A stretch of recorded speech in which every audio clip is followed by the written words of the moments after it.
सत्ता में अब बात करते हैं कार्यपालिका और न्यायपालिका वाली नई जंग की। वैसे तो पिछले कुछ वर्षों से नियुक्ति और अधिकार को लेकर हस्तक्षेप वाली लड़ाई चलती रही है। खास तौर पर मुख्य चुनाव आयुक्त की नियुक्ति में तो मामला नया कानून तक पहुंच गया था। अब भारत के उपराष्ट्रपति जगदीप धनखड़ के सवालों के बाद सीबीआई निदेशक की नियुक्ति पर नया बवाल शुरू हो गया है। कल जगदीप धनखड़ ने भोपाल में इसको लेकर एक बड़ा बयान दिया था, जिसके बाद अब राजनीतिक बयानबाजी शुरू हो गई है। राष्ट्रीय न्यायिक अकादमी में जगदीप धनखड़ ने लोकतंत्र का नाम लेकर कार्यपालिका बनाम न्यायपालिका वाली नई जंग छेड़ दी है। जगदीप धनखड़ ने कहा है कि सीबीआई चीफ की नियुक्ति सुप्रीम कोर्ट के मुख्य न्यायाधीश कैसे कर सकते हैं। अपने बयान को लेकर उन्होंने ये तर्क दिया कि लोकतंत्र के साथ वैधानिक निर्देश मेल नहीं खाता है। जगदीप धनखड़ ने यह भी सवाल उठाया कि सीबीआई चीफ की नियुक्ति में सीजेआई के शामिल करने को लेकर क्या कानूनी दलील है। जगदीप धनखड़ ने यह भी तर्क दिया कि पहले सीबीआई डायरेक्टर की नियुक्ति को लेकर वैधानिक निर्देश इसलिए बने क्योंकि उस समय की कार्यपालिका ने न्यायिक फैसले के आगे घुटने टेक दिए थे। जगदीप धनखड़ ने राष्ट्रीय न्यायिक अकादमी के मंच से ये मांग भी की कि सीबीआई निदेशक की नियुक्ति वाली कमेटी में सीजेआई की मौजूदगी पर पुनर्विचार का समय आ गया है। पहले आप सुनिए उपराष्ट्रपति जगदीप धनखड़ ने क्या कहा, उसके बाद सीबीआई डायरेक्टर की नियुक्ति की पूरी प्रक्रिया भी आपको समझाएंगे। To still your minds, how can in a country like ours or in any democracy, by statutory prescription, Chief Justice of India participates in the selection of the CBI director? Can there be any legal rationale for it?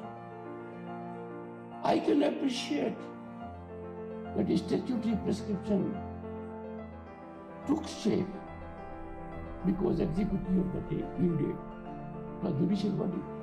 The time has come to revisit. This surely does not merge with democracy. How can we involve Chief Justice of India with any executive? आपके मन में ये प्रश्न उठ रहा होगा कि आखिर उपराष्ट्रपति जगदीप धनखड़ ऐसा क्यों कह रहे हैं और कैसे कार्यपालिका और न्यायपालिका वाली लड़ाई छिड़ गई है, कैसे नियुक्ति में अधिकारों वाली टक्कर है।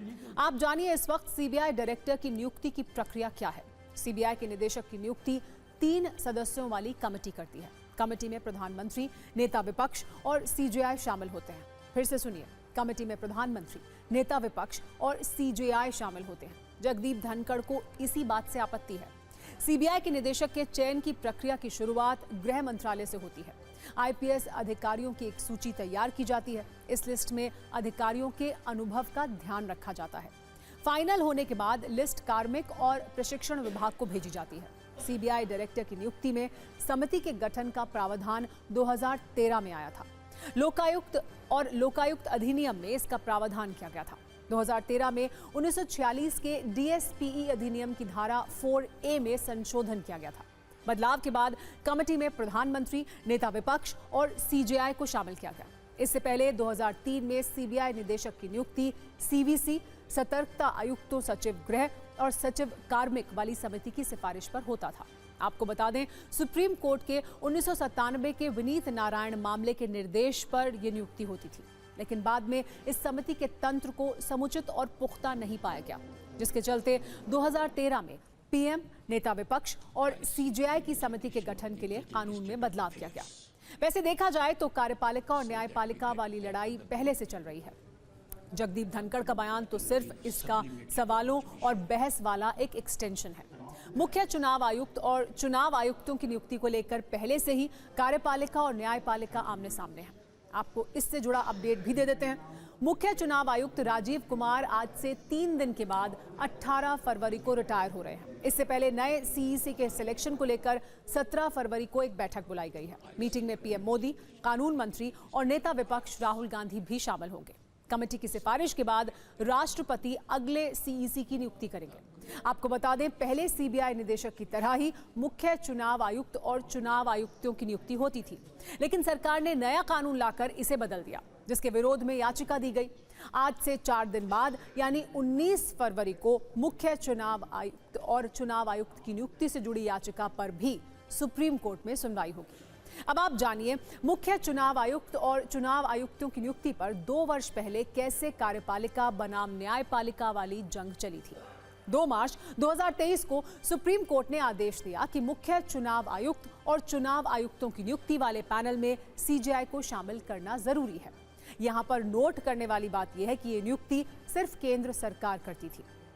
इसके बाद 21 दिसंबर 2023 को केंद्र सरकार सीईसी और ईसी की नियुक्ति से जुड़ा नया बिल लेकर आ गई। बिल के अनुसार कमेटी में प्रधानमंत्री, नेता विपक्ष और एक केंद्रीय मंत्री शामिल हुए। यहां पर नोट करने वाली बात यह है कि सीजेआई को पैनल से बाहर रखा गया। अब उपराष्ट्रपति जगदीप धनखड़ सीबीआई चीफ की नियुक्ति वाले पैनल से भी सीजेआई को हटाने की वकालत कर रहे हैं। इस पर सियासी बयानबाजी हो रही है। सरकार को न्याय तंत्र की शक्ति का ध्यान रखने की नसीहत दी जा रही है।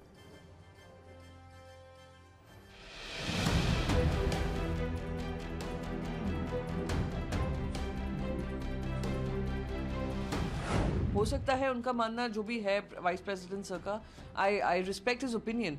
However it comes with a lot of other question marks कि अगर सरकार ही सारा एग्जीक्यूटिव को लेकर सरकार अपनी जिम्मेदारी याद रखती है कि हाँ हमें ये भी चाहिए, ये पावर हमारी, तो जुडिशरी की भी जो पावर होती है, जो लेजिस्लेटिव की पावर होती है, उसका भी ध्यान रखना जरूरी है। जुडिशियरी को लेकर के हमें सोचने की जरूरत है और हमने बिल भी एक इस मौजूदा सत्र में पेश किया था कि जुडिशियरी में रिप्रेजेंटेशन नहीं, खास करके देश के 85% वर्गों का, SC, ST, OBC, इस रिप्रेजेंटेशन की इसलिए भी जरूरत है ना कि न्याय अगर प्रतिनिधित्व को सुनिश्चित नहीं करेगा, आधा अधूरा रहेगा, अछूता रह जाएगा कई जिंदगियों से। उस दृष्टिकोण से हमें जुडिशियरी को देखने की जरूरत है और वो हमारी प्रजातांत्रिक व्यवस्था का एक अभिन्न हिस्सा था, है और रहेगा। इस ड्रामे की जरूरत ही नहीं है। प्रधानमंत्री जिसको चाहेंगे उसको अपॉइंट कर देंगे। इस कमेटी के अंदर चीफ जस्टिस ऑफ इंडिया या उनका नॉमिनी हुआ करता था, वो प्रधानमंत्री ने उन्हें निकाल के अपना कैबिनेट मिनिस्टर शामिल कर लिया है। तो अब तो 3 लोगों की जो कमेटी है, फैसला तो 2 लोग करेंगे। इसलिए इस सारे तमाशे की जरूरत नहीं है।